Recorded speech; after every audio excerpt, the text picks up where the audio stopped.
Claver, I just want to hear it from you. You mentioned something very interesting back when we first met, that Kabgai, the cathedral itself, the Basilica Immaculate, I think, if I'm not mistaken, housed about 5,000 Tutsis in the genocide. Your father was one of them. So the cathedral did not really, maybe to dive correctly in the story, right. The cathedral did not house any refugees. So the cathedral remained for prayers, right. But Kabgai as a site, which has so many schools and priests, nuns, buildings, hosted more than 50,000 people. So my family fled to one of the schools, which is Collège Saint-Joseph, right. which is where my dad taught, and that is where we survived from, but that is also where my dad was taken from. How old were you when all of this started? In 1994, I was 11 years old. Mm. Yeah.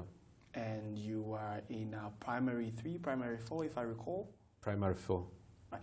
So the genocide happens. You are only a child of about 11, 12 years old.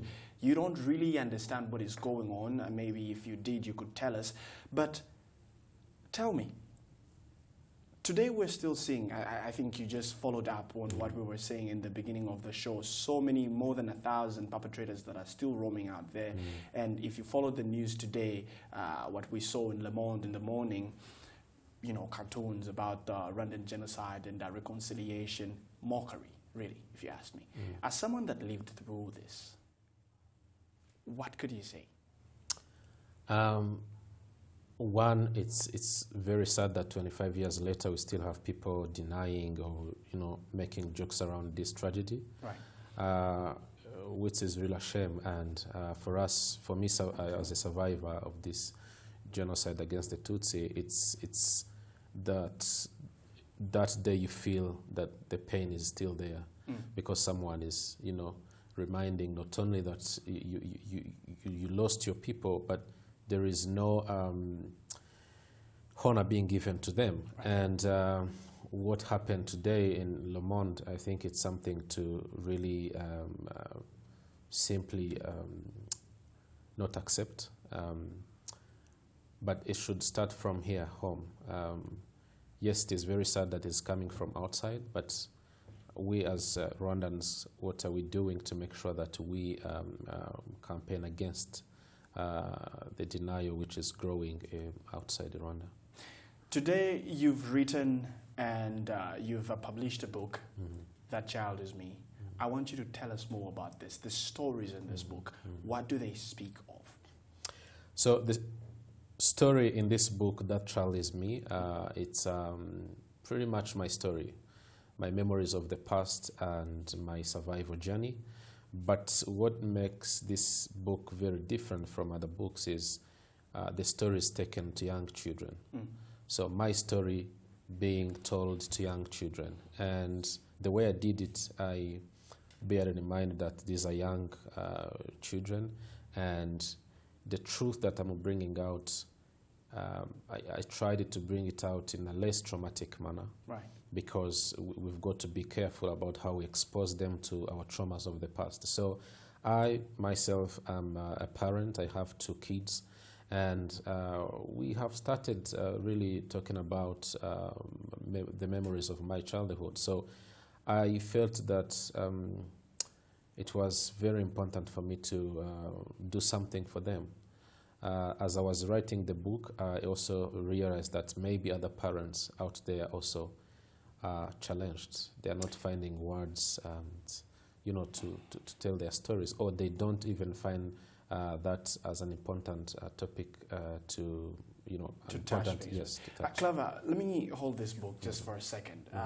Very interesting illustrations. I do believe that the kids will enjoy reading this and also connecting back to the past of Rwanda. But quickly run me into this. We know that actually the biggest percentage of the people that lived through the 1994 genocide against the Tutsi are today fighting with post-traumatic stress disorder.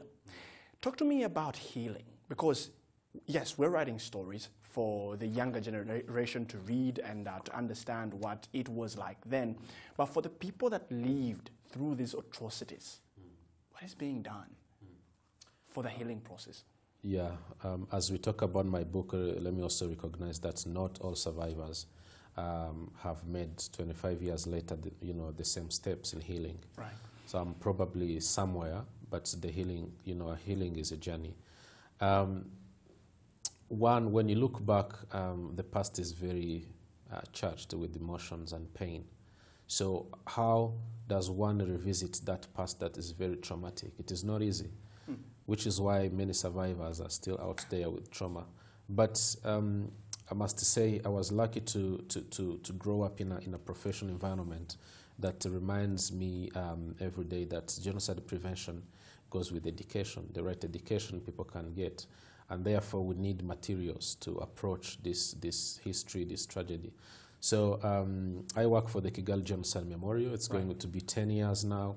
And throughout those 10 years, it's been a journey of transformation at personal level as well, meeting people who did not understand or have any information about the genocide against the Tutsi, talking to Rwandan parents who come to us and say, how can we approach this? What should we tell our kids?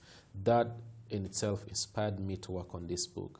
And I started with my own story, Kabgayi, my survival, becoming a parent, and I put it in this book I've brought today.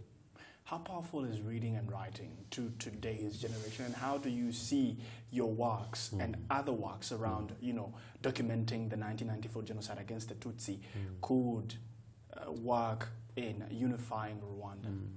So the power of reading and writing is, one, when we read, we get knowledge. We are exposed to, if obviously we're reading, proper materials, then that's how we learn.